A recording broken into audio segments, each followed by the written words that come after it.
Shiva,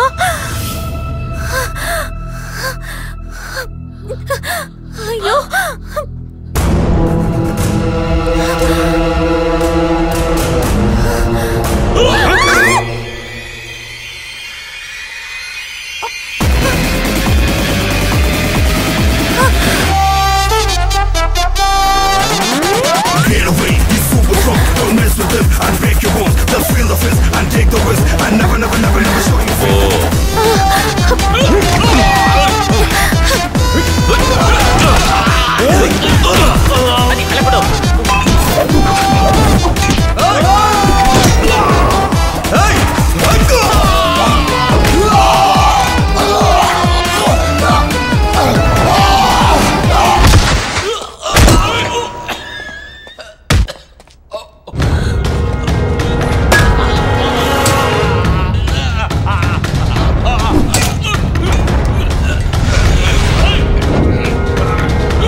driver మంచోడ చెడ్డోడా? నేను వెళ్ళి అడిగిరానా? ఎలా వెళ్తారు? ఇలాగే.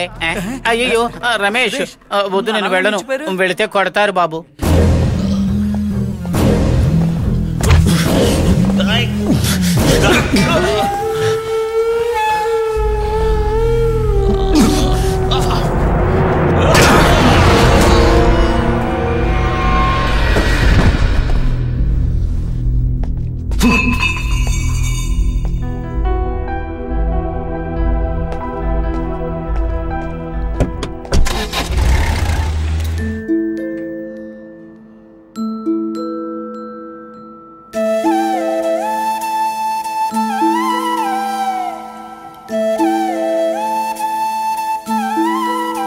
మావయ్య, ఎందుకు డల్గా ఉన్నావు? ఇలా ఉండవాక మావయ్య.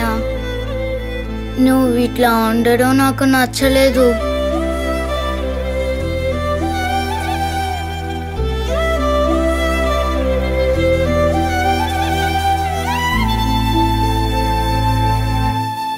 నీ పేరేంటమ్మా? రత్నకళ. రత్నకళ. నీ పేరేంటమ్మా? జాగ్రత్తమ్మా, చూసుకో. ఏయ్, ఎవరి దగ్గర ఎంత కొట్టేశావు? ఎంతమ్మా? Thank you Shivaji. Thank you sir. Well done. అందరికీ నమస్కారం. నా పేరు శివాజీ. అజయ్ గారు చెప్పినట్టుగా కొన్ని మాటలు షేర్ చేసుకుంటాను. ఈ భూమి మీద నివసించే ప్రతి ఒక్క జీవికి ఒక లైఫ్ ఉంది. కానీ ఎవ్వరు కూడా వాళ్ళ లైఫ్ ని లీడ్ చేయట్లేదు.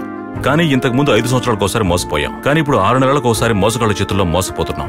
మాటిచ్చి మాటడిగే రోజులు పోయి నోటిచ్చి ఓటు వేసే కాలం వచ్చింది. ఆ తర్వాత ఏముంది? డబ్బున్నోడు జీవిస్తాడు, డబ్బు లేనాడు ఎక్కడికో వెళ్ళిపోతాడు.